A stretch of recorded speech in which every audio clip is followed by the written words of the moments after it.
अस्सलाम वालेकुम दोस्तों, आवां मोहम्मद यासीन नहीं तमारी सी रहे मोहम्मद यासीन यूट्यूब चैनल। दोस्तों अज इन नंढी वीडियो में आवां के ॿुधाईंदुसि त सिंध के मशहूर अदाकार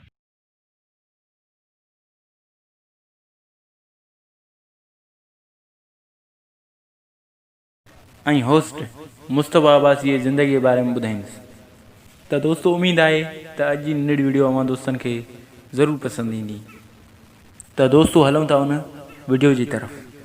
सिंध जो बेहतरीन अदाकार ऐं होस्ट मुस्तफ़ा अब्बासी काविश इख़बार सां ॻाल्हाईंदे चयो त मौसीक़ार वारे किरदार मां मज़ो वरितो आहे ऐं मरहूम मास्टर मंज़ूर जा सिंधी गाना बेयादि कया। ड्रामे लाइ अख़्तर रिंद सुठी कहानी लिखी आहे। मूंखे उम्मीद आहे त ड्रामो किनारा ज़िंदगी जा में मुंहिंजो कयल किरदार मशहूरी माणींदो ऐं ॾिसंदड़नि खे पसंदि ईंदो। हिन वधीक चयो त सक़ाफ़त खातो कराची में हर साल स्टेज ड्रामा कराईंदो आहे, पर मूंखे नज़र अंदाज़ कयो पियो वञे।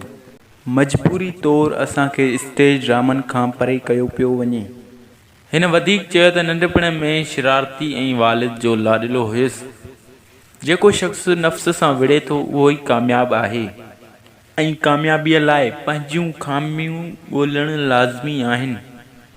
हिक सवाल जे जवाब में मुस्तफ़ा अब्बासी चयो त असां वटि आर्ट खे आसान सम्झो वेंदो आहे, पर एतिरो आसान नाहे। आर्ट जे शोबे में सिफ़ारिश जो को बि मुस्तक़बिल न हूंदो आहे।